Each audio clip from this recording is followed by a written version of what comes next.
We all kind of like to bash Roblox for sometimes their weird decisions or kind of bad updates, but recently Roblox had a good track record of like positive updates for the platform, which I'm very happy about, and I kind of wanted to talk about these, kind of highlight some positive features and just overall talk about this, of course. So in today's episode, we're gonna do that. Timestamps, of course, will be in the description down below, so if you want to skip ahead, feel free to do that, of course. So before we give Roblox credit for all of the positive things they recently changed, let's talk about something not so good that they did, which was the Roblox studio icons. From what I've heard from developers and some of my friends as well, the studio icons were not really too good, and a lot of people were extremely unhappy with them, and I believe Roblox has now removed them. This is in my opinion mainly due to poor communication from Roblox's end. Instead of asking the community what they are looking for with maybe updated icons, Roblox probably just decided to change the icons and then just roll out the update at a certain point, and it kind of really didn't work out in Roblox's favor and kind of backfired. A lot of developers, from what I've heard, weren't really too happy with the updated icons. Like I said, I didn't get to try them out myself, so I don't really have a personal opinion on this topic, but from what I've heard and from Roblox's kind of response by removing the icons, I think they probably weren't too good.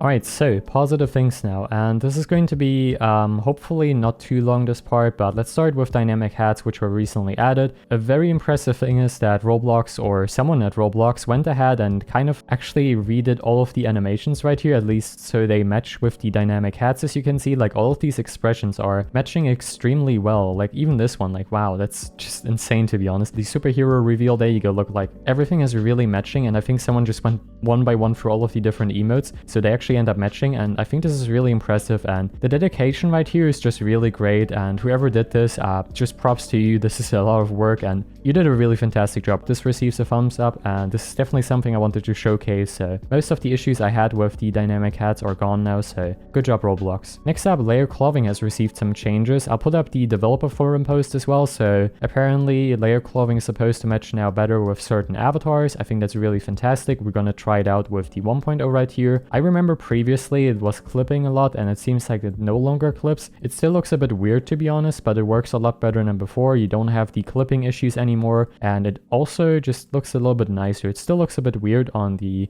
1.0 avatar, but I think it's definitely a step up, and I hope Roblox is further going to improve on this and I don't know, maybe change some more stuff, but overall this looks really nice, so good job once again. Alright, so now let's go through the developer forum post and let's take a look at some of the other changes as well, which were pretty nice. First up, this one was posted by Maximumadhd, so as you can see right here, this is going to be a feature we're probably going to be seeing in the near future on Roblox, which looks really promising to be honest. This is the wind property for studios, so as you can see the clouds are responding to the wind and the same for the grass. Full credits to Maximumadhd. I didn't find it on the developer forum, so full credit to them of course. Definitely go check them out, their Twitter link is in the description down below. Alright, so first up, let's take a look at the first post right here. This is a partnership between Roblox and Adobe. So in this case, they've added templates and export presets to Substance 3D Designer and Substance 3D Painter. So you can export your work, of course, easier from Substance Painter and Designer to Roblox. And I think this is just going to kind of streamline the process a bit. So you can find the full documentation in the developer forum post. Link will be in the description down below as always. Next up, plugin marketplace program right here. So as you can see, this is quite nice. Today we are excited to announce that all ID or phone verified creators are now able to monetize their plugins, so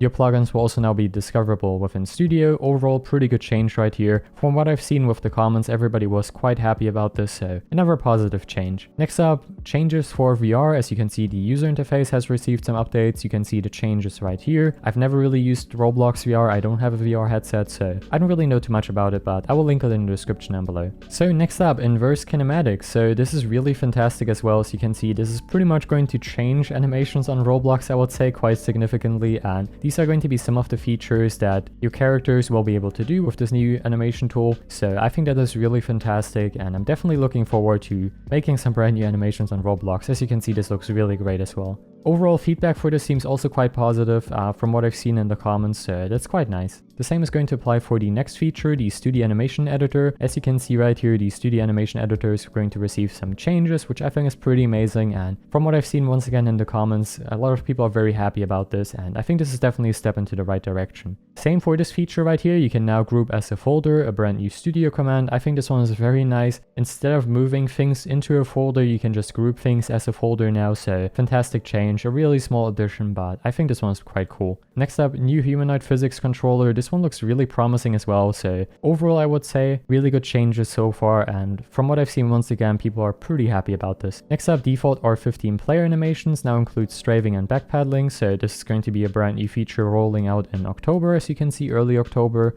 Also just a really great change once again, and I'm pretty happy about this. And last but not least, material physics, UI improvements, and marketplace materials, so you can now actually add your materials to the marketplace, as you can see right here. Really cool, and then of course some other changes as well, so I think this is really fantastic. I think most of these updates seem to be very promising. A lot of people are very happy about them, and I'm personally really looking forward to these features. Anyway, so that's going to be it for this video. Thanks for watching, and I will see you of course in the next one.